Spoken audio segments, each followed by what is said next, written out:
All right, you touched on this earlier, and I want to talk about constipation. It seems to be a epidemic, actually. People not going to the bathroom. What are some of the causes of constipation, and why is it so destructive to your body? Yes, dehydration. We don't drink water, and we also don't eat fresh fruits and vegetables, which has the H3O2 is a lot of water in that form as well too. Um, as well as the epidemic of fried and processed, it's like the opposite. The things that are staples in people's lives are dehydrators. Even diuretics, which dehydrate as well too, like caffeine, which is obviously, I think, the number one export import around the world. The billions of people that drink coffee per day, as well as just the average way the Americans start their food. If you look at from donuts to muffins to bagels to fast food or whatever, the body has a cycle, and it's looking for certain things in the AM when we rise, and we're not giving it to the body. So being as how residue is already. Before you continue, can you Yeah. explain people what the body's looking for in the AM before you continue? Absolutely. The body's looking for hydration, like fresh fruits. Is very beneficial in the AM. Teas, mineral rich teas, things like ginger, key lime shots, cayenne shots, things to help with the blood flow and the circulation. It's also looking for stretching, tapping, things that support your lymphatic system, deep breathing, aka diaphragmatic breathing. Even if it was a 15-minute routine, it would could potentially add years onto your life by doing these things, stretching, breathing, hydrating immediately, because the body is extremely dehydrated when it does rise up.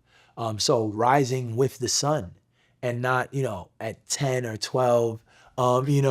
Also all these things play a part in how our systems get activated, and that circadian rhythm.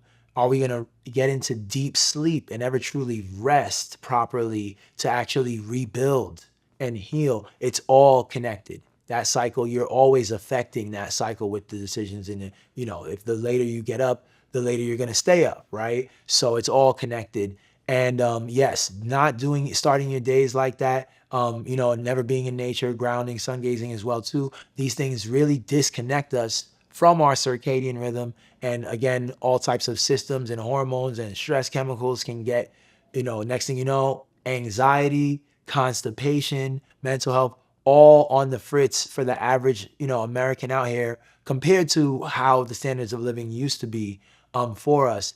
Now that constipation is particularly bad because, like we said, it becomes a trap very easily. Once you start to have blockages in the colon, which is the tool that absorbs all the nutrition for the body, you're now eating and only building up more, which over time, once you hit that point and the parasites and plaque and tar is just, you're at a red zone on deficiency, on nutrient absorption, you're going to stay deficient and only get more deficient as time goes on. And it's only going to become more difficult for the body to eliminate at all, because, again, there's no water present. It's just processed. It's just fried. It's just meat, and dairy, and a lot of, starches in, these cases. So that's a perfect storm for constipation. Constipation. Our ancestors, or, human beings for the majority of time, they fasted. Their food was not always so abundant year round. We ate in season.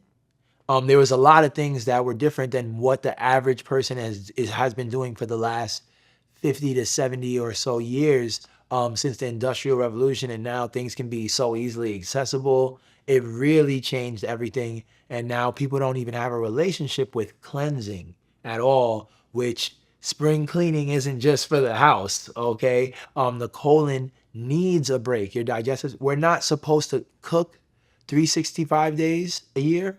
We're not even really supposed to eat solids. Sometimes some which we usually only do it when we're sick, okay? But we should voluntarily do some fruits only or some liquid only, some juicing, at least a couple of days per season to allow our systems to take a break and reset. But instead, seed oils every single day being cooked on top of the fact that every bite is already helping or hurting.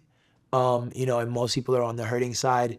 Constipation is probably the most common pre-existing condition that people are dealing with in America.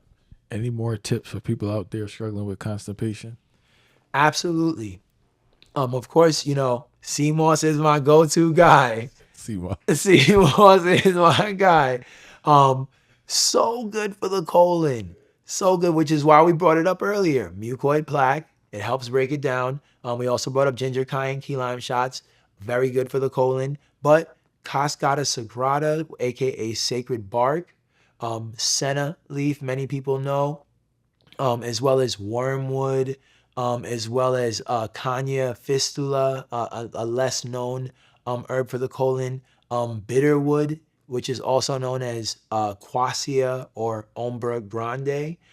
These are all more indigenous herbs that you can find that will really help restore the lining of the colon, break down the plaque within the colon, which is going to give you energy and help your mental health tremendously, being as how the gut really is the first brain and the first line of defense for your immune response. Most people are sick so often and always mucused up because their colon is compromised. Skin conditions can be, in most cases, attributed to the colon and or liver contaminating the blood or having parasites and blockages within them. That's why some people just chronically have such high level skin conditions because of what's built up. And colorectal cancer, people are going for colonics, which, I really I see people have some really amazing results with it because our blockages are so bad. But I do encourage people to get into fasting more than relying on that, okay? Because it does pose risks pushing fluids into different zones that the bacteria does not belong going back into. Okay, so there are cons to it that don't really get any mention. I don't think people are aware of that. But in emergencies, I have seen colonics do life-saving work, so I have to give it that credit. But there's so much that you can do: saunas, a workout. Some people will have a movement as soon as Walking. they walking. Yes, okay, move.